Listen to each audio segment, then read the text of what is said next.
Поздрав, ги испративме гостите, следни ни дојдоа, на огромно задоволство е секогаш што можеме на оваа наша работна маса во 90 минути секојдневно да имаме четива и од македонски автори, меѓутоа четива кои што доаѓаат од нашите пријатели, книгоиздавачките кои ширум цела Македонија. Цеце веќе почна да реди, јас велам колкав том на книги. Игор денес со вистински подароци за целиот тим на 90 минути, меѓутоа секако дел од овие книги Игор ќе потсетиме ќе заминати во рацете на ваши читатели, фанови на или и секако гледачи на 90 минути.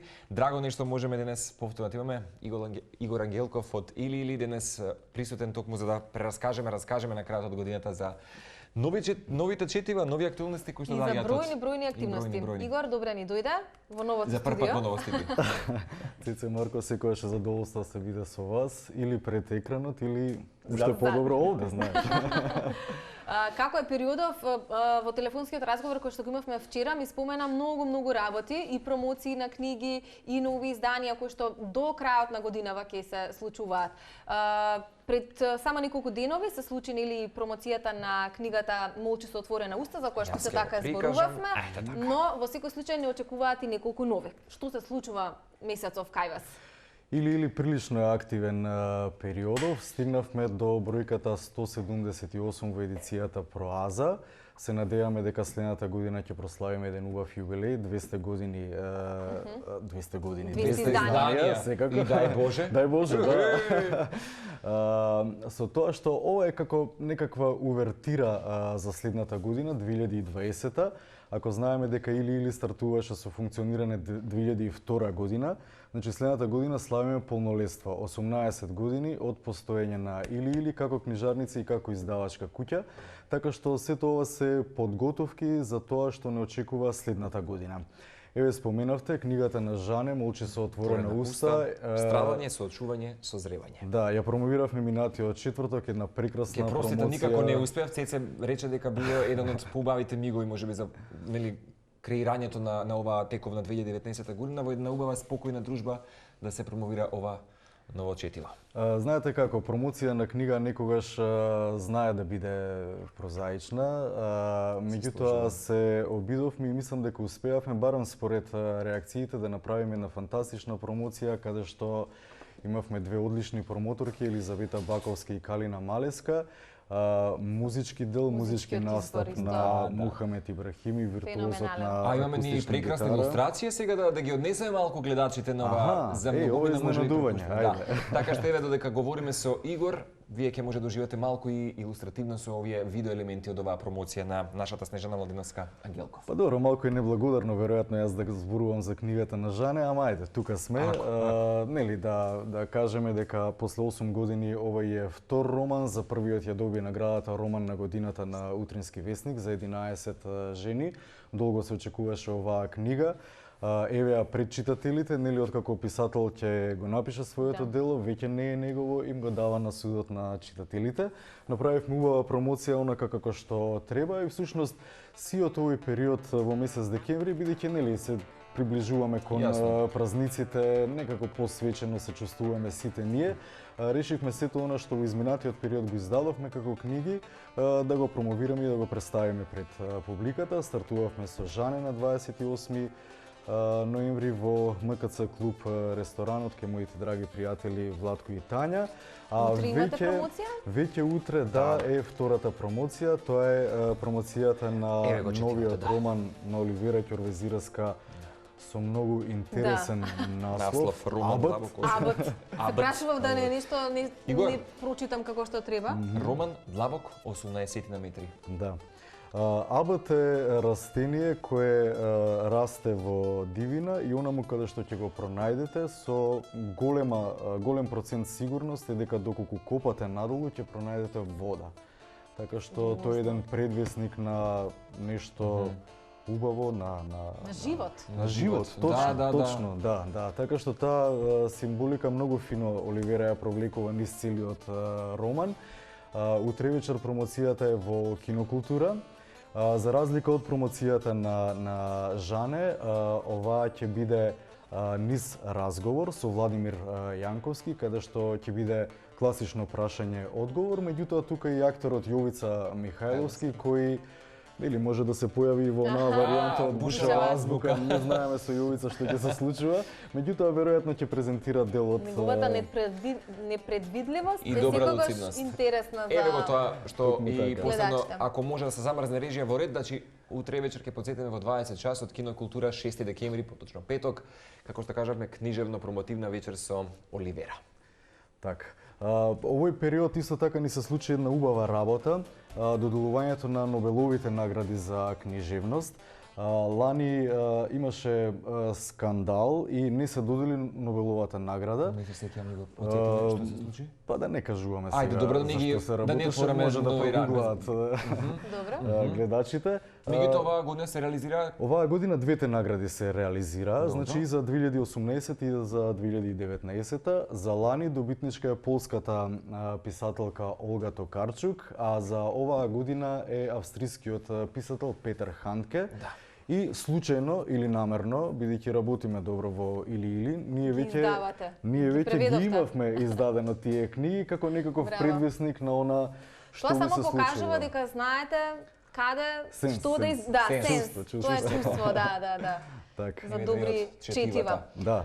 Има интерес за овие, мислам, генерално предпоставам луѓето си се информирани за што станува збор и за какви добитници на награди и така натаму. Така.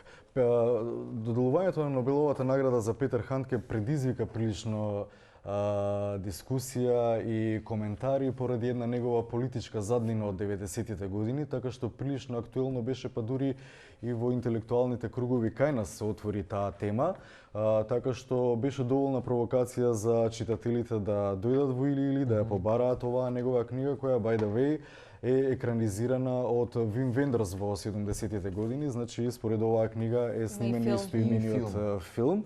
Додека пак Олга Токарчук е исто така многу интересна писателка и предси интелектуалка затоа што им пркоси на властите во Полска во моментов не се мирисаат баш најдобро и токму затоа доделувањето и на двете Нобелови награди предизвика големо внимание во Европа. Еве за читателите во или да се запознаат со нивните дела. И зошто е тоа така? Олга Токарчук, Книга за талкачи. Битлси. Тоа ми се допаѓа, леле Цеце, ќе се тркаме кој ќе ја веројатно ќе има во своја полица. Јас дојдов со намера да ви ја подарам Битлси и Малечка, ама да не ме сватите погрешно. Бидејќи Добра. насловот Малечка, ако е за Цеце, Аха. Слободно со слободно. задоволство. За Битлси, а? Бидејќи сум А фан не што само е со на Малечка, да знам музиката. зашто треба да ја читам?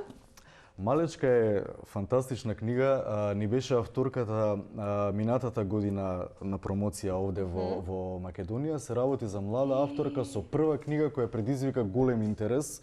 Во Франција е продадена, ми се чини, во 15.000 примероци. Првиот дел е Ова ми е сосема доволно, извини. На 20 Да. години пристанав да ги слушам луѓето и заминав сама, автостоп без кршен динар, ја поминав Европа до Нордкап без некоја особена цел да не скапувам дома. Може да се рече дека побегнав. Тоа беше моето прво големо патување. Цецо, ова е вистинска Да. книга за тебе. Да, ова е Да. вистинска. Јас би вистинска сакала книга. некогаш светот да го прошетам со автостоп. Вториот Да дел го од вратиме. книгата токму тоа, значи како да во овие луди времиња Москалично учење. Да, само со ранецот на грб и со автостоп, Автостоп. ако автостопот се практикувал во 70-тите, Да. 80-тите кога беше малку помирно времето, денес можеби е научна фантастика, меѓутоа Сара Жислер докажува дека може да се Се е направи можно. тоа. Да. Зависност тука што имаме и Фала на за каков изборот. начин сите тоа ќе го Точно. избалансираме Секогаш е. секогаш е менталната хигиена. Игор, инаку чисто онака пред да се збогуваме, да си посакаме уште малку нели полнолесно на или добро ли ќе ја збогуваме заеднички годинава која што е зад нас покренили овие четива и промоции? Дали ќе ја оцениш како да речеме година во која што имаше бројни читатели кои што набавија дел од четивата? Ете, можеби низ твоја призма како ќе ја оцениш? Во или навистина се случуваат убави работи, издаваме фантастични книги. Во последно време ја свртевме приказната, читателите купуваат многу повеќе домашни автори. Тоа од многу колку не радува, преводи. да. Тоа многу не И радува. тоа е одлично. Годините наназад веќе имаме 4 романи на годината. И драго ми е што една од книгите кои ги донесов овде, со неа го продолжуваме сензибилитетот. Всушност, она што од почетокот како издавачка куќа го правевме, поддршка на дебитантите, на Тоа е кое дело? Тоа е Неми филмови од Неми филмови. Еве го, да, Димитар Димовски. Димитар Димовски, книга која ќе ја промовираме пред Нова година во Младинскиот културен центар. Се работи таа за промоција ќе биде пред крајот на годината. Пред крајот на годината таа и плюс уште една промоција се работи за збирка поезија на еден словенечки автор Алеш Мустар кој ќе биде тука присутен во препев на Лидија Димковска и таа ќе биде присутна, така што ќе имаме и малку поезија, комбинација проза и поезија. Да. Прекрасно. Инаку во однос на дебитантските автори интересно е што секогаш сме ги поддржувале Румена Божаровска, Жане, мојата прва книга и останатите автори кои ги издаваме во или нивните први изданија биле токму во нашата издавачка куќа, така што продолжуваме да ги поддржуваме. Тоа само значи да им се даде ветар во грб, а каде се стигнати овие автори за кои што нели никогаш биле дебитанти и сте ги поддржале, денес се веќе реномирани и цврсто чекорат на ова сцена. Браво Игор за сето она што го правите. Споменавме многу промоции до крајот на годинава, но првенствено појдете утре Кинокултура 20 часот, промоција на најновото дело Абот. Многу интересно, сосема доволна провокација за мене. Можеби ќе најдеме и вода под Кинокултура. Ете така, ќе се дружиме како што можеби, ништо не се знае. Оливера Ќорвезировска, како што кажавме, утре вечер во Кинокултура и секако промоција на Абот. Луѓе, ви благодарам за поканата. Секогаш ми е чест да Игор, се гледаме и во 2020-та. Кога ги дуваме здравје Боже скечките официјално на датумот на следната есен. Следната есен. Тоа е, значи да си ветиме здравје Боже, до тогаш ќе си имаме неколку нели наши дружења. Пак. Да. Може. Но меѓутоа чекаме да ги прогласиме овие 18 години ваше творештво. Супер, фала. Одлично. Фала ти Игор, се надевам дека дадовме доволна провокација за да си одберете дел од четивата, ако не и сите да ги прочитате, затоа што секогаш велиме дека треба да одвојуваме време во текот на денот за да си прочитаме добра книга и особено се радуваме што се поголем број на издавачки куќи ја даваат поддршката на домашните автори. Само да прашам, битва се стануваше за мене, така? Да, уживај си, се за мене. Океј, ајде, чао.